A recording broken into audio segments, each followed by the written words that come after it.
បាទអរគុណព្រះសូមជម្រាបសួរដល់ក្រុមជំនុំយើងបងប្អូនទាំងអស់គ្នានៅក្នុងសេចក្តីស្រឡាញ់របស់ព្រះ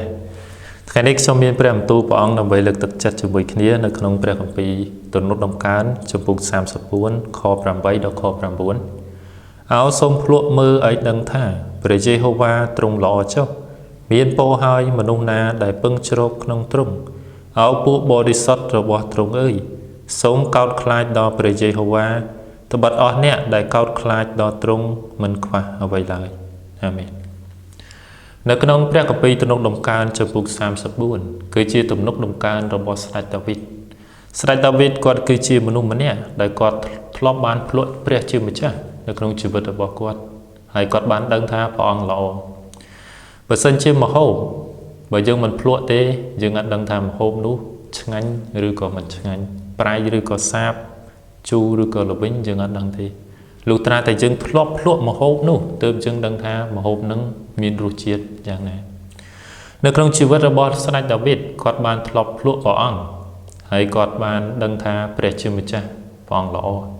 ដូច្នេះហើយបានជាគាត់នឹងហៅមនុស្សនៅលើផែនដីនេះ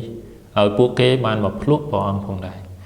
នៅក្នុងព្រះគម្ពីរទំនុកដំកើងចំពុក34ខ8អោសូមភ្លក់មើលឲ្យដឹងថាព្រះយេហូវ៉ាទ្រង់ល្អចុះ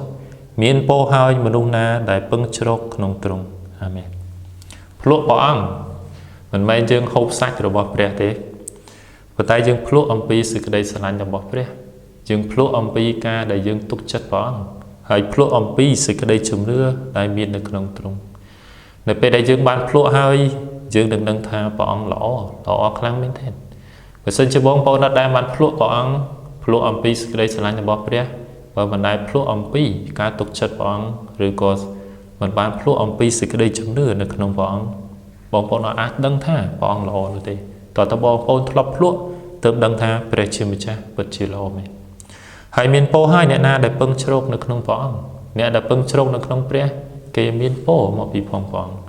នៅខ9បានចែងថាឲ្យពួកបរិសុទ្ធរបស់ទ្រង់អើយសូមកោតខ្លាចដល់ព្រះយេហូវ៉ាត្បិតអស់អ្នកដែលកោតខ្លាចដល់ទ្រង់មិនខ្វះអ្វីឡើយអាមែននេះគឺជាព្រះបន្ទូលសន្យាសម្រាប់យើងម្នាក់ដែលជារាជរបស់ព្រះអង្គអ្នកដែលកោតខ្លាចដល់ព្រះអង្គព្រះបន្ទូលសន្យាថាគេនឹងមិនខ្វះអ្វីសោះឡើយយើងដាក់ជីវិតរបស់យើងឈានជំហានមួយគឺយើងត្រូវការគិតអំពីព្រះហើយយើងកោតខ្លាចជំហានមួយដែលយើងដើរគឺយើងភ័យថាធ្វើទៅខុសជាមួយព្រះអង្គដោយសារតែយើងមានចិត្តកោតខ្លាចនៅចំពោះព្រះបងប្អូនជាទីស្រឡាញ់អើយចូលភ្លក់ព្រះជាម្ចាស់បងប្អូនណាដែលធ្លាប់ភ្លក់ហើយបងប្អូនដឹងថាព្រះអង្គល្អមែនទេហើយបើសិនជាបងប្អូនណាដែលមិនទាន់ភ្លក់សូមបងប្អូនភ្លក់ព្រះអង្គនោះបងប្អូននឹងដឹងថាព្រះអង្គល្អហើយដល់ពេលដែលបងប្អូនដឹងថាព្រះអង្គល្អហើយសូមហៅអ្នកដទៃដែលគេមិនទាន់ភ្លក់ព្រះអង្គហើយគេចូលមកភ្លក់ព្រះអង្គជាមួយគ្នាដើម្បីឲ្យដឹងថាព្រះជាម្ចាស់ពិតជាល្អមែនព្រះអង្គគឺជាព្រះដែលល្អសម្រាប់យើងអ្នកដែលមានពរគឺជាអ្នកដែលពឹងជ្រកនៅក្នុងព្រះអង្គហើយអ្នកដែលមិនខ្វះខាតគឺជាអ្នកដែលកោតខ្លាចដល់ព្រះអរគុណព្រះអង្គសូមព្រះប្រទានពរដល់បងប្អូនទាំងអស់គ្នា